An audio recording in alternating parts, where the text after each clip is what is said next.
Chennai Silks.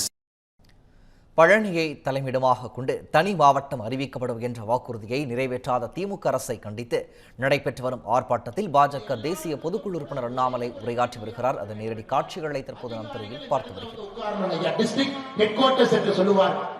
ஆட்சி அதிகாரம் இருக்கக்கூடிய பகுதியாக இருக்கணும். மக்கள் 100 கிலோமீட்டர் 120 கிலோமீட்டர் போய் ஆட்சியை பார்க்கணும்னா நியாயமான ஒரு மனு இருந்தா கூட கொண்டு போய் கொடுக்க மாட்டாங்க ஐயா. ஏழை மக்கள் வரணும், விவசாய பெருமக்கள் வரணும்.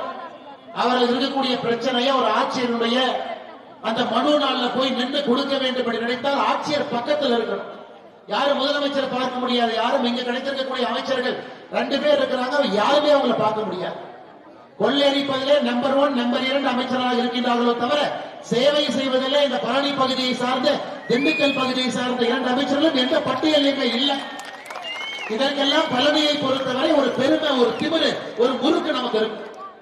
தமிழ்நாட்டில் எந்த பகுதி, இந்தியாவில் எந்த பகுதியாக இருந்தாலும் பழனி கோவில்ல இந்த மண்ணில் அவங்க கால் பட்டு. அப்படி இருக்கும் பொழுது குறைந்தபட்சமாக நீங்கள் கேட்பது ஒரு மாவட்டமா மாற்றி கொடுங்க. இல்ல 3 சட்டமன்றத்தை வைக்க மாட்டோம், 2 சட்டமன்றம் இருக்கக்கூடிய 2 மாவட்டங்கள் தமிழகத்தில் இருக்கு. கடைசியாக பிரிக்கப்பட்ட மாவட்டம் 38வது மாவட்டத்திற்கு 3 சட்டமன்றம் இருக்கு. திண்டுக்கல்லை பொறுத்தவரை 7 சட்டமன்றம் இருக்கு. 2 5 பிரிங்க, 3 4 பிரிங்க, 2 மாவட்டமா பிரித்தால் 2 மாவட்டமும் வேகமாக வளரும். இன்னைக்கு தமிழகத்தில் நம்பர் 1 மாவட்டம் எதுங்க ஐயா? அந்த மாவட்டத்தினுடைய உற்பத்தி திறனை வைத்து கணக்கு போட்டீங்கன்னா தமிழகத்தினுடைய நம்பர் 1 மாவட்டம் என்பது கோயம்புத்தூர் மாவட்டம். சென்னையை விட சென்னை 3வது இடத்துல இருக்கு. கோயம்புத்தூருடைய மொத்த உற்பத்தி திறனை பார்த்தீங்கன்னா 1,80,000 கோடி ரூபாய். அந்த மாவட்டத்தினுடைய மொத்த உற்பத்தி திறன் என்பது 1,80,000 கோடி ரூபாய். 1212 கல்லூரிகள் கோவை மாவட்டத்துக்குள்ள இருக்கு. உற்பத்தி திறன்ல நம்பர் 1 ஐயா. திண்டுக்கல் மாவட்டத்தினுடைய உற்பத்தி திறன் 37,700 கோடி ரூபாய். கோயம்புத்தூர் 1,80,00,000, திண்டுக்கல் 37,000 கோடி. ஒரு அரசுடைய கவனம் எப்படி இருக்கும்? முதல்ல இருக்கக்கூடிய மாவட்டத்தை இன்னும் மேல கொண்டு போகணும், பின்னாடி இருக்கக்கூடிய மாவட்டத்தை முதல்ல கொண்டு வர்றதுக்காக யோசிக்கணும். 7 சட்டமன்ற தொகுதி இருக்கக்கூடிய மாவட்டத்தை 2ஆக உடைத்து 2 மாவட்டத்திற்கும் தனித்தனி அதிகாரிகளை போட்டு அந்த மாவட்டத்தினுடைய வளர்ச்சியை வேகப்படுத்துவதற்கு மட்டும்தான் யோசிக்கணும். கலைஞர் கருணாநிதி எங்க பிறந்தாரு மாவட்டம், எங்க வாழ்ந்தாரு மாவட்டம். கலைஞர் கருணாநிதி எங்கெல்லாம் சட்டமன்றத்தில் போட்டியிட்டாரோ மாவட்டம். இப்படித்தான் திராவிட முன்னேற்ற கழகத்தை பொறுத்தவரை மாவட்டங்களை பிரித்திருக்கின்றார்களோ தவிர அங்க இருக்கக்கூடிய உற்பத்தி திறனும் அந்த மக்களுடைய கோரிக்கையும் அந்த பகுதியினுடைய வளர்ச்சியும் இந்த அடிப்படையில் விஞ்ஞான ரீதியில எந்த மாவட்டமே பிரிக்கப்படவில்லை அருமை சொந்தங்கள். அதனால் திண்டுக்கல்லை பொறுத்தவரை உற்பத்தி திறன் கோடி ரூபாய். இது 2 பொழுது 20,000 கோடி 17,000 கோடியா இருக்கு. 20,000 கோடி உற்பத்தி திறனை எப்படி 1,00,000 கோடி ஆக்குவது? அவங்க அரசு அளவுக்கு தகுதியானவர். அவங்க அரசு என்ன நடக்குதுன்னே தெரியாத ஒரு முதலமைச்சர், என்ன நடக்குதுன்னே அவருக்கு தெரியாது. காலையில வாக்கிங் போறாரு, யாராச்சும் வாக்கிங் போகும்போது ஆப்போசிட்ல வந்தீங்கன்னா அப்படியே கப்பல கோயிலுங்கிற மாதிரி முதலமைச்சர் அமைச்சு ஒரு போட்டோ ஷூட்டிங் எடுத்து போட்டுருவார். முதலமைச்சர் நீங்கள் பார்க்க வேண்டும் என்றால் சென்னையில் இருக்கக்கூடிய செம்மொழி பூங்கால டிக்கெட் வாங்கி காலையில வாக்கிங் பண்ணிட்டு ஒரு கண்ணில் பட்டா மட்டும்தான் உண்டு. அதை தவிர முதலமைச்சரை சாமானிய மனிதர் எங்க போய் பார்க்க முடியுங்க? நீங்களே சொல்லுங்க. உங்களை குற்றம் குறைகளை எங்கே சென்று சொல்ல முடியும்? ஆனா இந்த பகுதியினுடைய 2 அமைச்சர்கள் அங்க பெரியசாமி அவர்கள் இருக்கின்றார்கள். இங்க ஒட்டஞ்சத்திர தொகுதியினுடைய சட்டமன்ற உறுப்பினர் அமைச்சராக இருக்கக்கூடிய சக்கரபாணி அவர்கள் இருக்கின்றார்கள். மக்கள் பிரச்சனையை கடைசியா 2 பேர் எப்ப பேசுறீங்க பாத்தீங்க? அங்க இருக்கக்கூடிய ஐபி திண்டுக்கல் பெரியசாமி அவர்களை பொறுத்தவரை ஆட்சி அதிகாரத்திற்கு திராவிட முன்னேற்ற கழகம் வந்த பிறகு அவர் கேட்ட இலாக்கா கொடுக்கவில்லை என்பதற்காக சென்னையில ஒரு தனியார் ஹோட்டல்ல ரூம் போட்டு அங்கேயே தங்கியிருந்தார். உண்மையை நான் சொல்றேங்க. முதலமைச்சருக்கு சவால் விட்டார்.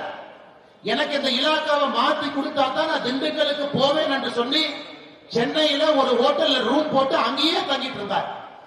அரசு ஒதுக்கிய வீட்டுக்கு கூட போல ஐபி அங்கேயே இருந்தார். இலாக்கா மாற்றிய பிறகுதான் முதலாக திண்டுக்கலுக்கு ஐ பெரியசாமி வந்தார்.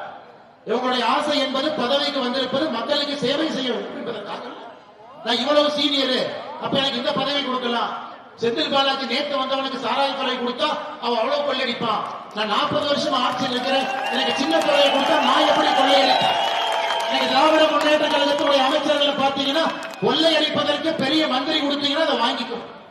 அவங்க எப்படி மக்களுடைய பிரச்சனையும் அக்கறை எடுத்து நல்ல கல்வி ஆதாரத்தை கொடுக்கணும், இந்த மாவட்டத்தை வளர்த்தணும், உற்பத்தி திறனை பெருக்கணும், தொழிற்சாலைகளை கொண்டு வரணும். இளைஞர்கள், பழனியை சார்ந்த இளைஞர்கள் எங்கெல்லாம் வேலைக்கு போறாங்க, பெங்களூர் போறாங்க, சென்னை போறாங்க, இந்தியா முழுவதும் சுத்திக்கிட்டு இருக்கிறாங்க. ஆனா இந்தியாவிலிருந்து அத்தனை பேர் பழனிக்கு வர்றாங்க. அதனால அருமை சொந்தங்களை, இந்த முறை இந்த போராட்டத்தை முடிவு கொண்டு வர, மறுபடியும் 5 வருஷம் போராடுவோம், மறுபடியும் 2027 போராடுவோம், மறுபடியும் 2031 சட்டமன்ற தேர்தல் வரும் பொழுது மறுபடியும் கவன ஈர்ப்பு கூட்டம் போடுவோம் என்கின்ற கூட்டம் இதாக இருக்கக்கூடாது.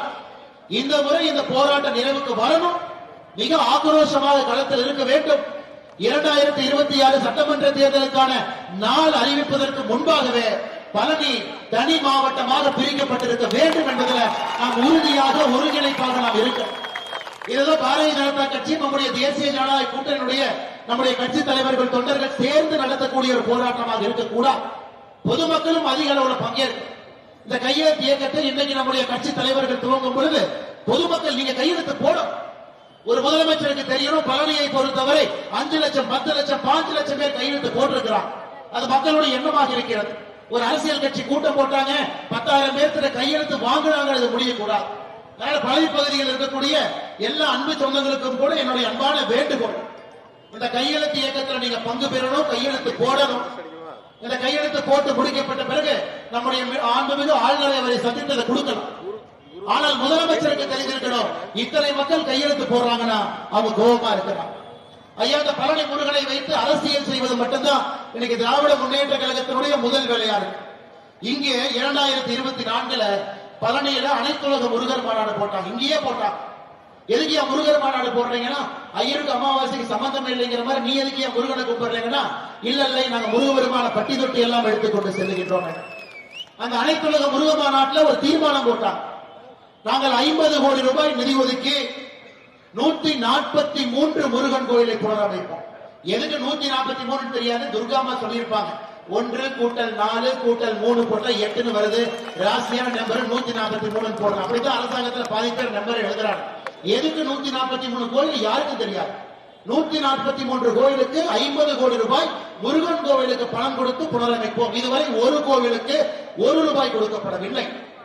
திமுக 2021 தேர்தல் வாக்குறுதி, நாங்க ஆட்சிக்கு வந்தா தமிழகத்துல கும்பாபிஷேகத்திற்கு மட்டுமே 1000 கோடி ரூபாய் புனரமைப்பதற்கும் கும்பாபிஷேகத்திற்கும் ஒதுக்குவோம் என்று சொல்லியிருக்கிறார். மாநில அரசுடைய நிதிநிலை அறிக்கை எடுத்து படிச்சீங்கன்னா 2021-22 பூஜ்ஜியம் 1 ரூபாய் ஒதுக்கப்படவில்லை.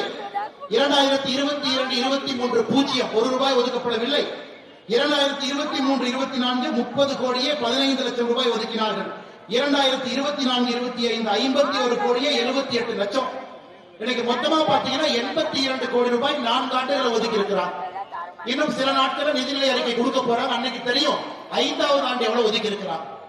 1000 கோடி ரூபாய் இந்து கோவிலுடைய புனரமைக்க கொடுப்போம் என்று சொல்லி வெறும் 82 கோடி ரூபாய் ஒதுக்கி இருக்கக்கூடிய திராவிட முன்னேற்ற கழகம் எங்க? ஆனா எங்கேயாவது கும்பாபிஷேகம் நடந்தா இந்த காக்காக்கு மூக்கு வைத்த மாதிரி முதல் ஆளாக சேகர்பாபு அங்க போய் நிற்பார். எங்கேயாவது கும்பாபிஷேகம் நடந்தா போதும், சம்பந்தமே இல்லை. யாரோ பணம் கொடுத்திருப்பாங்க, யாரோ பெயிண்ட் அடிச்சிருப்பாங்க, யாரோ கொத்தனார் என்ன வேலை பார்த்திருப்பாங்க, ஊருக்காரங்க யாரு கை காலிலையோ விழுந்து அவங்க பணத்தை வசூல் பண்ணி கும்பாபிஷேகம் பண்ணுவாங்க.